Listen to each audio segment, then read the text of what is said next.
नमस्ते विद्यार्थियों, आपका स्वागत है आपके अपने YouTube channel learn English with Sidhu sir पर। मेरे विद्यार्थियों, हम सभी का channel learn English with Sidhu sir पर मैं आपका स्वागत करता हूं। मेरे विद्यार्थियों, मैं आज के इस नए वीडियो में प्रेजेंट कंटीन्यूअस टेंस लेकर के मैं आया हूं। मेरे विद्यार्थियों, इससे पहले मैं आपको बार बार स्मरण दिला चुका हूं, पुनः स्मरण दिला रहा हूं कि टेंस पर मैं पहले भी वीडियो देते आ रहा हूं। टेंस के प्रकार दिया हूं, इजारम के प्रयोग बताया हूं, वाज वेयर का भी प्रयोग बताया हूं, साथ ही साथ प्रेजेंट इंडेफिनिट टेंस का भी मैं वीडियो आपको दे चुका हूं। आप उसे जरूर देखे होंगे। यदि आप नहीं देखे हैं, उन सारे वीडियो को आप एक बार जरूर देख लीजिए। मैं बार बार आपको कह रहा हूं कि अंग्रेजी अच्छा करने के लिए, स्पोकन इंग्लिश अच्छा करने के लिए या रिटन इंग्लिश अच्छा करने के लिए आपको ट्रांसलेशन पर विशेष ध्यान देना होगा। आपको ट्रांसलेशन पर कमांड करना होगा। किसी प्रकार के आप यदि ट्रांसलेट कर लेते हैं हिंदी से इंग्लिश या इंग्लिश से हिंदी, तो आपको स्पोकन इंग्लिश या रिटन इंग्लिश में बहुत ही सहूलियत मिलेगी। तो मेरे विद्यार्थियों, आज जो मैं वीडियो आपको देने जा रहा हूं वह है प्रेजेंट कंटीन्यूअस टेंस। मेरे विद्यार्थियों, आज हम लोग इस टेंस में प्रेजेंट कंटीन्यूअस के बारे में पढ़ेंगे। प्रेजेंट कंटीन्यूअस टेंस के वाक्य को कैसे हम अंग्रेजी में ट्रांसलेट करते हैं, इसके बारे में इस वीडियो में हम लोग पढ़ेंगे। तो मेरे विद्यार्थियों, प्रेजेंट कंटीन्यूअस टेंस, जब मैं टेंस का प्रकार बताया था तो उसमें बहुत सारे बात बताया था। प्रेजेंट कंटीन्यूअस टेंस को अन्य नाम से भी जाना जाता है। प्रेजेंट इम्परफेक्ट टेंस के भी नाम से इसको जाना जाता है। प्रेजेंट प्रोग्रेसिव टेंस के नाम से भी जाना जाता है। कहीं यदि प्रेजेंट इम्परफेक्ट टेंस या प्रेजेंट प्रोग्रेसिव टेंस मिल जाए तो आपको समझना है कि यह प्रेजेंट कंटीन्यूअस टेंस ही है। प्रेजेंट कंटीन्यूअस टेंस का हिंदी आप जरूर जानते होंगे, अपूर्ण वर्तमान काल या तत्कालिक वर्तमान काल। यानी कहने का मतलब है कि जो कार्य अभी चल रहा है लेकिन वो पूरा हुआ नहीं है, अभी अपूर्ण है, पूर्ण हुआ नहीं है, वैसे वाक्य को हम लोग प्रेजेंट कंटीन्यूअस टेंस में रखते हैं।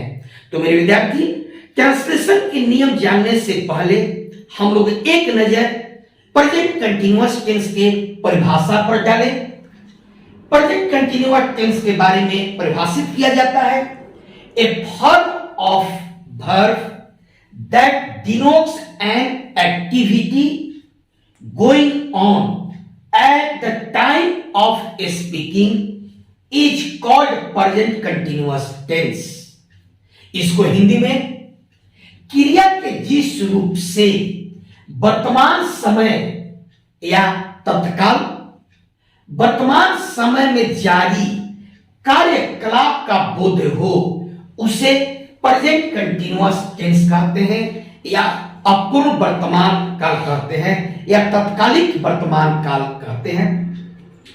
मेरे विद्यार्थियों, ट्रांसलेशन बनाने से पहले किसी भी वाक्य को पहचानना बहुत जरूरी होता है कि किस टेंस में यह वाक्य है। तो सब टेंस का अपना अपना पहचान है। उसी प्रकार से प्रेजेंट कंटीन्यूअस टेंस का भी अपना पहचान है कि आप कैसे पहचानेंगे कि यह वाक्य प्रेजेंट कंटीन्यूअस टेंस में है। तो मेरे विद्यार्थियों, मैं यहां पहचान लिख दिया हूं। जिस वाक्य के अंत में या क्रिया के अंत में, दोनों तरह से आप बोल सकते हैं, जिस वाक्य के अंत में या क्रिया के अंत में, ध्यान दीजिए स्क्रीन पर दिख रहा होगा, रहा है, रही है, रहा हूं, रही हूं, रहे हो, रहे हैं आदि लगा रहे, उससे प्रेजेंट कंटीन्यूअस टेंस का पहचान करते हैं। फिर से एक बार पहचान को दोहरा देते हैं। जिस वाक्य के अंत में या क्रिया के अंत में रहा है, रही है, रहा हूं, रही हूं, रहे हो, रहे हैं आदि लगा रहे, उसे प्रेजेंट कंटीन्यूअस टेंस का पहचान करते हैं। कुछ ऐसे भी वाक्य आपको आएंगे प्रेजेंट कंटीन्यूअस में जो आपको कंफ्यूजन पैदा कर देंगे, आपको समझने में थोड़ा सा दिक्कत होगा कि ये प्रेजेंट कंटीन्यूअस टेंस में वाक्य बनेगा कि फ्यूचर में बनेगा कि प्रेजेंट इंडेफिनिट में बनेगा। तो उसके लिए थोड़ा सा आपको मैं समझा देना चाहता हूं, आपका कंसेप्ट को क्लियर कर देना चाहता हूं कि किस अवस्था में प्रेजेंट कंटीन्यूअस टेंस का प्रयोग किया जाता है। मेरे विद्यार्थियों, सबसे पहले ध्यान से सुनेंगे, सबसे पहले वैसा क्रिया जो वर्तमान समय में हो रहा है, अर्थात लिखते और बोलते वक्त वह कार्य संपन्न हो रहा है, उस तरह के वाक्य को प्रेजेंट कंटीन्यूअस टेंस में बनाते हैं। यानी जैसे मैं किताब पढ़ रहा हूं, अभी यह क्रिया, पढ़ने का क्रिया अभी तत्काल हो रहा है। दूसरा, वर्तमान काल में वैसा कार्य जो अभी प्रोसेस में हो, बोलते वक्त तो वह नहीं हो रहा है लेकिन वह प्रोसेस में है, उस तरह के वाक्य को ही प्रेजेंट कंटीन्यूअस टेंस में बनाते हैं। जैसे हम लोग स्कूल खोलने जा रहे हैं, यह प्रोसेस में है, पहचान में भी रहा है, रही है। इस तरह के वाक्य को भी हम लोग प्रेजेंट कंटीन्यूअस टेंस में बनाते हैं। दूसरा, निकट भविष्य में कोई कार्य हो रहा है, जैसे कल प्रधानमंत्री विदेश जाएंगे या विदेश जा रहे हैं। आ जाएगा जाएंगे, गाते की लगा है, लेकिन इसका वाक्य हम लोगों को प्रधानमंत्री कल विदेश जाएंगे, इसका वाक्य समझ रखिए कि जा रहे हैं। कुछ इस तरह के वाक्य प्रेजेंट इंडेफिनिट में भी बनाए जाते हैं और कुछ इस तरह के वाक्य जो निकट भविष्य में है, जैसे आजकल मैं परीक्षा की तैयारी कर रहा हूं, निकट भविष्य में है। इस तरह के वाक्य को भी हम लोग प्रेजेंट कंटीन्यूअस में ही ट्रांसलेट करते हैं। भविष्य काल में यानी भविष्य में कोई आपकी इच्छा या इरादा का अभिव्यक्ति हो, जैसे हम लोग गाड़ी खरीदेंगे या हम लोग कार खरीदने जा रहे हैं, निकट भविष्य में होने वाला है, भविष्य की इरादा है। इस तरह के वाक्य को भी हम लोग को प्रेजेंट कंटीन्यूअस टेंस में ही बनाना चाहिए। तो हमें उम्मीद है कि आपका कंसेप्ट क्लियर हो गया होगा, किस अवस्था में प्रेजेंट कंटीन्यूअस टेंस का हम लोग प्रयोग करते हैं। तो आइए पुनः हम लोग देखते हैं, नियम पर ध्यान दीजिए। जैसे मैं यहां उदाहरण दे दिया हूं, मैं किताब पढ़ रहा हूं, वह पत्र लिख रहा है, तुम स्कूल जा रहे हो। मैं तीनों पर्सन का यहां प्रनाम दिया हूं, first person, second person, third person का। सबसे पहले ट्रांसलेट करने से पहले हम लोग नियम पर ध्यान दें। Subject plus is are am plus verb का चौथा रूप, वर्ब का चौथा रूप बोलिए या वर्ब में आईएनजी बोलिए, प्लस ऑब्जेक्ट और प्लस एक्स्ट्रा यानी अदर वर्ड्स। तो इस नियम पर हम लोग इसका ट्रांसलेट करें। मैं किताब पढ़ रहा हूं, I am reading a book. देखिए नियम पर आपका आधारित है। दूसरा, वह पत्र लिख रहा है, he is writing a letter. तीसरा है, तुम स्कूल जा रहे हो, you are going to school. आप देखिए इजारेम पहले सब्जेक्ट है, इसके बाद आपका एक्चुअली वर्ब इजारेम है, इसके बाद वर्ब में आईएनजी लगा हुआ है और इसके बाद ऑब्जेक्ट है।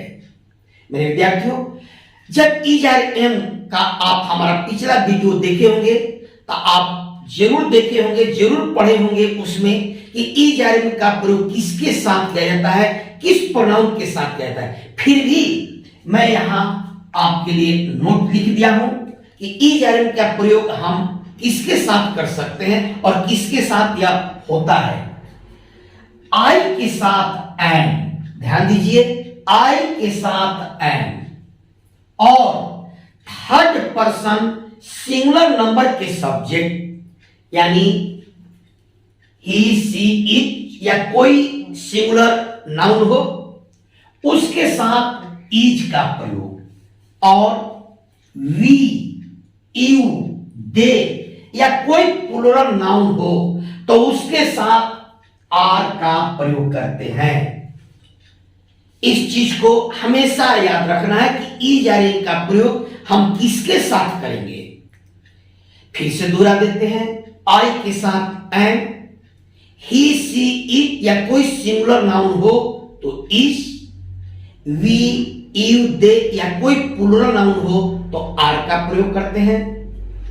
इस तरह से हम लोग नेगेटिव सेंटेंस पर देखें, यानी नकारात्मक वाक्य। जैसे हम लोग कॉलेज नहीं जा रहे हैं, देखिए नहीं लगा हुआ है, वह गीत नहीं गा रही है, नहीं लगा हुआ है, वे लोग गेंद नहीं खेल रहे हैं, नहीं लगा हुआ है, यानी वाक्य आपका निगेटिव सेंटेंस में है।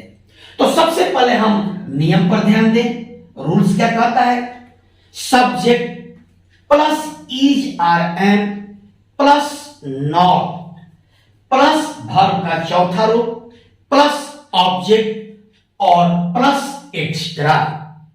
तो इस नियम पर हम ट्रांसलेट करते हैं, हम लोग कॉलेज नहीं जा रहे हैं, we are not going to college. अब देखिए इस नियम पर वी आपका सब्जेक्ट बन गया, वी के अनुसार आपको आर लग गया, फिर आपके नियम में नॉट है तो नॉट लगा हुआ है, फिर वर्ब का चौथा रूप है यानी गोइंग हुआ, और इसके बाद आपका ऑब्जेक्ट कॉलेज आ गया।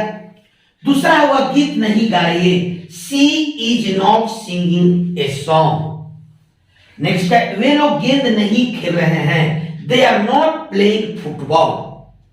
तो इस तरह से आप नेगेटिव को देखें। अब हम चलते हैं इंट्रोगेटिव सेंटेंस पर। चूंकि हर टेंस में नेगेटिव और इंट्रोगेटिव के वाक्य जरूर होते हैं, तो इंट्रोगेटिव सेंटेंस यानी प्रश्न सूचक वाक्य। सबसे पहले इसके हम लोग एग्जाम्पल देखते हैं। क्या मैं आपको पढ़ा रहा हूं? मैं पहले भी आपको कई बार बता चुका हूं कि इंट्रोगेटिव सेंटेंस दो प्रकार से शुरू होता है। पहला, वाक्य के पहले क्या लगा रहता है, अंत में वाक्य के अंत में प्रश्न सूचक चिन्ह लगा रहता है। दूसरा इंट्रोगेटिव सेंटेंस शुरू होता है कि प्रश्न सूचक शब्द यानी क्यों, कहां, कब, कैसे वाक्य के अंदर होता है, और क्वेश्चन का चिन्ह लास्ट में जरूर लगा रहता है। तो यहां क्या से शुरू होने वाला वाक्य पर हम लोग ध्यान दें। क्या मैं आपको पढ़ा रहा हूं। दूसरा है क्या वह मैदान में टहल रहा है, क्वेश्चन का चिन्ह है। क्या आप लोग उसको मदद नहीं करें। देखिए निगेटिव भी इसमें मैं जोड़ दिया हूं, यानी आपको इंट्रोगेटिव और नेगेटिव अलग से जानने की जरूरत नहीं है, इसी इंट्रोगेटिव में ही निगेटिव को भी मैं जोड़ दिया हूं। आपको याद करने बहुत सहूलियत होगा। तो रूल पर हम लोग ध्यान देते हैं, नियम पर। तो सबसे पहले इज आर एम, यानी सबसे पहले हम लोग सहायक क्रिया लिखेंगे इज आर एम को, प्लस सब्जेक्ट लिखेंगे। यदि हिंदी के वाक्य में नॉट रहेगा तो हम लोग नॉट जोड़ेंगे, यदि नहीं है तो नॉट नहीं जोड़ेंगे। फिर वर्ब का चौथा रूप, इसके बाद ऑब्जेक्ट, इसके बाद एक्स्ट्रा, और अंत में प्रश्न सूचक चिन्ह। तो आइए इस नियम पर हम लोग इसका ट्रांसलेट करते हैं। क्या मैं आपको पढ़ा रहा हूं। एम आई टीचिंग यू, देखिए सहायक क्रिया पहले आ गया, इसके बाद आपका आई सब्जेक्ट आया, इसके बाद नॉट नहीं है, वाक्य में नहीं है तो हमने नहीं लगाया। इसके बाद वर्ब का चौथा रूप है यानी टीचिंग, और इसके बाद यू आपका ऑब्जेक्ट है। इस नियम पर सीधे साधा आपको समझ में जाएगा। क्या वह मैदान में टहल रहा है? Is he walking in the field?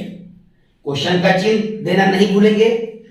क्या आप लोग उसको मदद नहीं कर रहे हैं? देखिए यहां नहीं शब्द है, नियम में भी आपको नोट लिखा हुआ है, तो इज आर एम के साथ सब्जेक्ट के बाद आपको नोट लगा देना है, यानी are they not helping him. इस तरह से आपका क्या से शुरू इंट्रोगेटिव सेंटेंस हो गया। नेक्स्ट, इसी में जब प्रश्न सूचक शब्द वाक्य के अंदर में आए, जैसे देखिए वह क्यों नहीं विद्यालय जा रहा है, देखिए यहां क्यों प्रश्न सूचक शब्द वाक्य के अंदर में है। दूसरा है आप क्या कर रहे हैं, क्या प्रश्न सूचक शब्द वाक्य के अंदर में है। वाक्य के अंत में क्वेश्चन का चिन्ह जरूर है। तो यदि प्रश्न सूचक शब्द वाक्य के अंदर में है तो सबसे पहले इसका अंग्रेजी हम लोग लिखेंगे, यानी क्यों का और क्या का अंग्रेजी लिखेंगे, और सीधे इस नियम पर हम लोग आ जाएंगे। तो देखिए वह क्यों नहीं विद्यालय जा रहा है, इसमें इंट्रोगेटिव के साथ साथ निगेटिव है, तो why is he not going to school. दूसरा है आप क्या कर रहे हैं, व्हाट आर यू डूइंग। तो मेरे विद्यार्थियों, इस तरह से आप प्रेजेंट कंटीन्यूअस टेंस के अफर्मेटिव, निगेटिव और इंट्रोगेटिव सारे नियम को आप जरूर समझ गए होंगे। मेरे विद्यार्थियों, आप इस वीडियो को शुरू से अंत तक देखिए, बार बार देखिए, जब तक कि आपका कंसेप्ट क्लियर नहीं हो जाता है। बार बार देखने से आपका कंसेप्ट बिल्कुल क्लियर हो जाएगा। तो मेरे विद्यार्थियों, मैं आपसे पुनः एक बार रिक्वेस्ट जरूर करूंगा, यदि आप मेरे चैनल को फर्स्ट बार देख रहे हैं या मेरे चैनल को आप पसंद करते हैं, मेरे पढ़ाई को आप पसंद करते हैं, तो मेरे विद्यार्थियों, मेरा चैनल, आप सबका channel learn English with Sidhu sir को सब्सक्राइब जरूर कीजिए, लाइक कीजिए और हमें कमेंट जरूर दीजिए, साथ ही साथ अपने मित्रों के साथ शेयर भी कीजिए। तो मेरे विद्यार्थियों, आज की इस वीडियो में मैं केवल प्रेजेंट कंटीन्यूअस टेंस के बारे में ही इसके नियम के साथ आया हूं। यथाशीघ्र मैं अगला टेंस को लेकर के आऊंगा। तब तक आप सभी विद्यार्थियों को मेरा बहुत सारी शुभकामनाएं। नमस्कार।